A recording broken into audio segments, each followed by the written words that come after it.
Do you think, like, the Valve dick is real? Like, the reason I like Yes. this game is because I'm a Valve fanboy.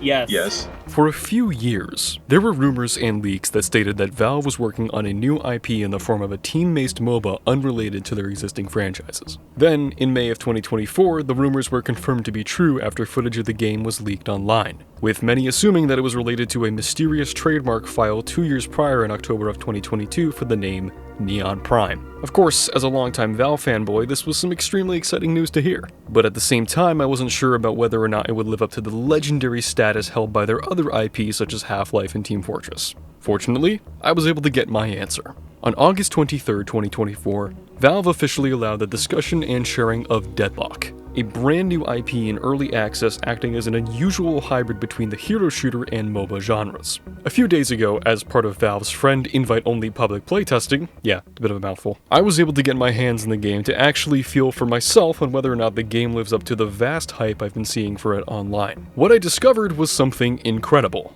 A game that makes me feel excited to play shooters again. That's something I haven't felt since playing Team Fortress 2 for the first time over 9 years ago. Here's why.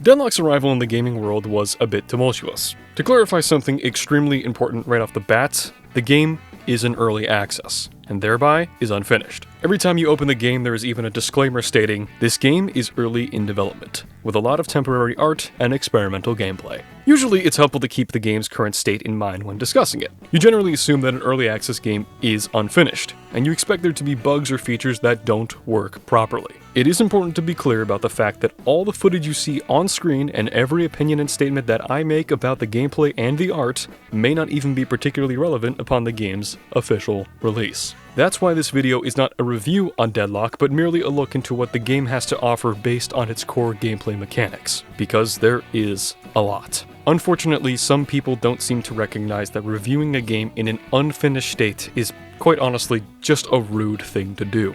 Sure, if a game is publicly announced and in early access, then there's absolutely merit to providing critique on the product because it can act as valuable feedback for a developer. Except, regardless of whether a review bears a negative or positive perception towards a product, what matters is if it's actually constructive and presents valid points. Unfortunately, some people don't keep this fact in mind when discussing games. Sean Hollister of The Verge did exactly that after publishing a preview of the game before Valve allowed public discussion. Their argument for doing so was that, I'm not under NDA, I have signed no contracts and made no verbal agreements. I haven't even clicked through an end-user license agreement. This sentence is followed by a screenshot from the game stating that Deadlock is still early in development, with a lot of temporary art and experimental gameplay. Do not share anything about the game with anyone. The caption below the screenshot states, this message does pop up when I launch Deadlock, but I didn't click OK. Instead, I hit the escape key and watched it disappear. Barring the fact that writing an article about a game before it's even publicly announced is just an impudent thing to do. It's the fact that the opening portion of the article is dedicated to defending the release of screenshots and gameplay footage when they were explicitly asked not to. Furthermore, it's the idea that there wouldn't be legal consequences by simply escaping from the disclaimer message and not clicking the OK button. Believing that this action would bar them from any liability is a childish way to justify the reasoning for publishing the article. In complete fairness to Hollister, himself and other Deadlock playtesters were not under NDA. It's known that Valve generally does not use NDAs and puts trust in their playtesters via a gentleman's agreement. Explicitly releasing content when Valve politely requests playtesters not to is disrespectful not only to the developers, but also risks them utilizing NDAs in the future due to this violation. Valve was obviously not happy about this and promptly banned Hollister from matchmaking. So, with that out of the way, what is the game actually about? As mentioned briefly earlier in the video, Deadlock is a third-person hero shooter in the form of a MOBA. Frankly, that's oversimplifying it, but think Dota meets Valorant meets Team Fortress 2. Gameplay takes place in the game's only map as of August 2024, named The Cursed Apple, which, based off of the name and architecture seen in the map, makes it quite obvious that it is heavily based off of New York City. For being a third-person action MOBA, the game could be compared to contemporaries like Smite and Paragon. but the game bears a unique feature in its movements and maps, or rather singular map which has transit lines corresponding to each lane. As a defending team, you control the yellow, orange, blue, and purple lines, much like the real-life MBTA counterparts of the bus system, orange and blue lines, and commuter rail system. Utilized as zip lines, their purpose is to allow a player and AI-friendly troopers to navigate each lane quickly, while also allowing a quick return to the base in order to purchase upgrades or to defend critical targets. These targets range in difficulty and danger depending on how close you get to either the enemy's base or your own. If you're attacking the enemy on the blue line, you'll first encounter a guardian, then a walker, and then finally at the enemy base itself, the patron. The destruction of the patron is the goal of the game. Kill the patron, and you win the game. The map is not completely isolated to each lane and each base. While the importance is to make headways in each individual lane in order to further advance towards the enemy patron with your fellow players and troopers, there's also value in battling bosses and collecting relics to further grant your team an advantage. These can largely be found outside of the main lanes and encourage players to not solely stick to just fighting in one lane. Characters in the game are labeled as heroes, a staple of the genre. It's a naming convention that, like beating a dead horse, has been used far too much. Sure, maybe Overwatch also uses the same naming convention as well, but frankly in both games it is pretty badass when you don't consider the overuse of the term. At the same time, it is entirely valid to consider that this is a game in active development, and the label may change. After all, the game is set in 20th century America, and there is always the possibility for a thematically relevant label in the future, especially in lieu of the game being a combination of a MOBA and a hero shooter. As of August 29th, 2024, there are 21 playable heroes currently available in the game, each with their own unique skills and abilities.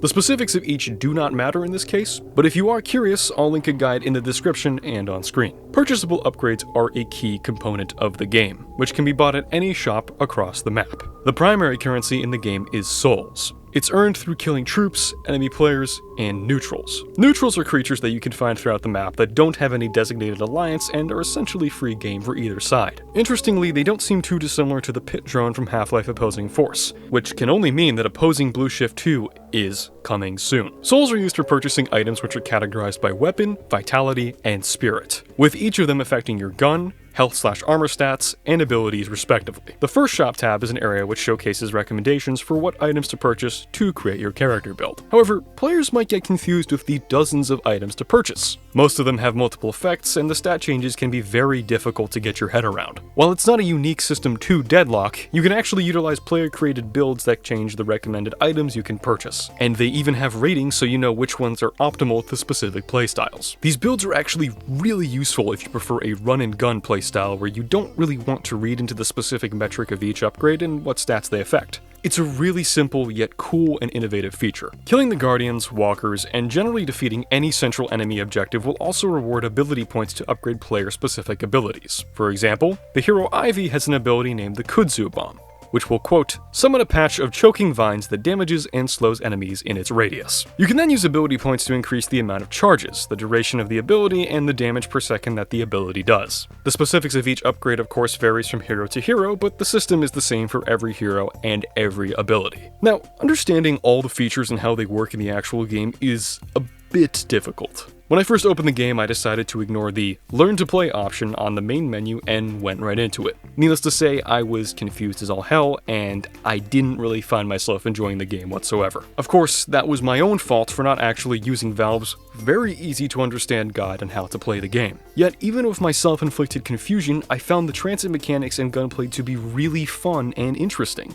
and it was enticing enough to keep me playing. A few days later, and a few more matches in, I started to finally understand how the game worked and found it to be not just fun, but very special. To be clear, I am a Valve fanboy. I hold a lot of game studios in high regard, but there's really nothing like opening a game and seeing the Valve logo pop up for a few seconds. You just know you're in for a great and unique experience. Usually. And despite being a Valve fanboy, I'm not really a fan of games like Counter-Strike or Dota 2. I don't think they're bad by any means, but they just don't speak to me like other Valve games such as Half-Life and Team Fortress 2. Upon seeing the first gameplay leaks of Deadlock back in May, and even the first public footage of the game, I really wasn't sold on it at all. To me, it just seemed like another hero shooter like Overwatch or a team-based tactical game like Valorant. Over 9 years ago, I played Team Fortress 2 for the first time. and I genuinely don't think I've ever enjoyed a shooter like that since. Of course, it eventually lost its charm for me and I decided to play Blizzard's then new game, Overwatch. It was fine, but it didn't have that same spark that Team Fortress 2 did. Then I decided to play what was then Counter-Strike Global Offensive. That was also okay, but the gunplay and strategy just didn't mesh well for me. Then a few years after that, I played Riot's new shooter, Valorant. It was fun as well, but I found myself falling behind skill-wise, and I never really recovered. I do still play Valorant from time to time, but I find it hard to get into despite the fairly simple gameplay mechanics. For me, Team Fortress 2 was the equivalent of opening up a bunch of LEGO sets at Christmas as a young child, or frankly even as an adult. There was a literal and figurative childlike wonder when I first started playing the game.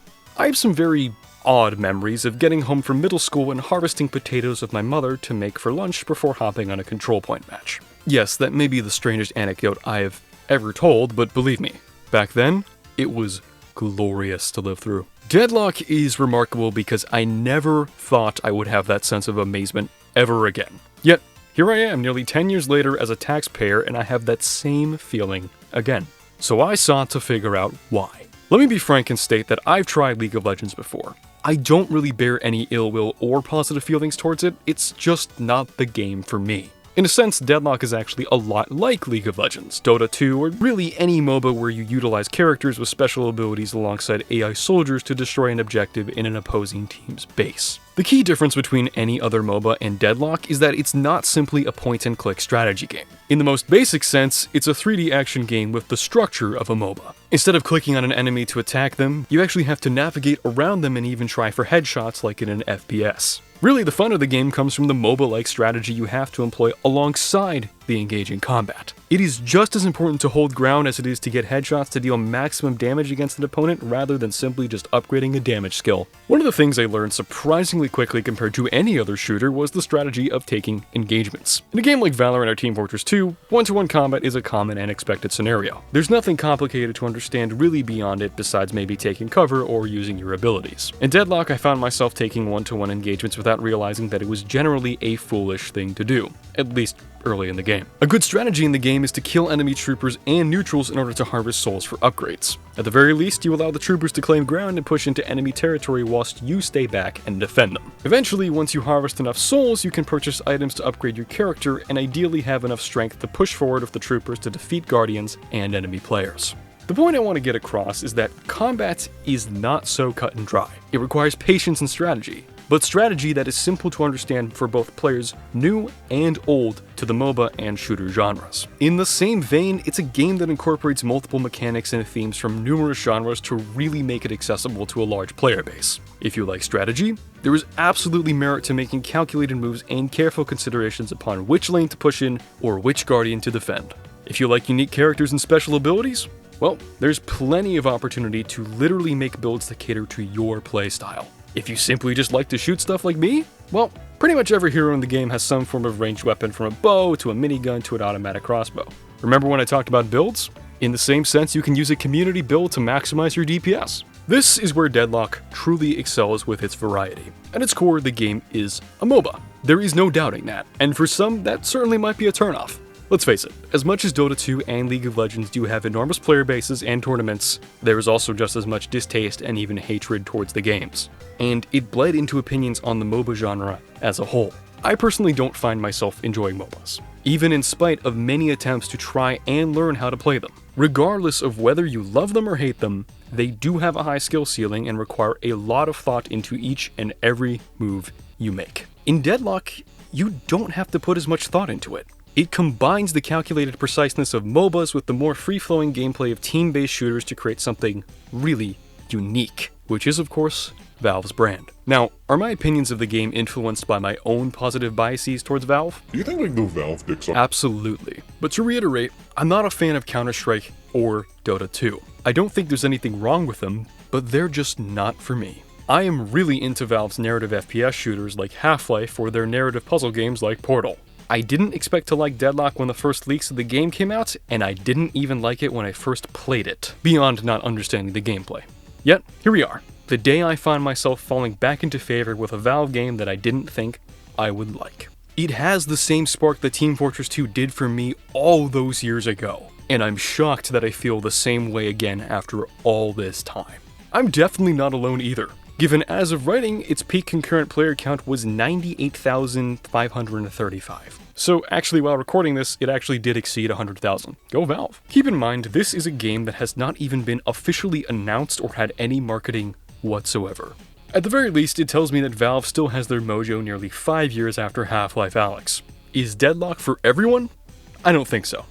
While it certainly might appeal to a combined Counter-Strike Dota 2 crowd, it's not the greatest game ever made, and it is by no means going to appeal to everyone. But that's perfectly fine. After all, the game is in early access. Things can and will change. It gives you a good idea as to what the core gameplay will likely be upon release. So if your opinion, whether it be negative or positive, is already formed based on that, valid. If your opinion is formed on the idea that it's another hero shooter, I'd say give it another go. That was the exact same thinking I had at first. And then despite all odds, I found myself being genuinely surprised. So maybe you will too.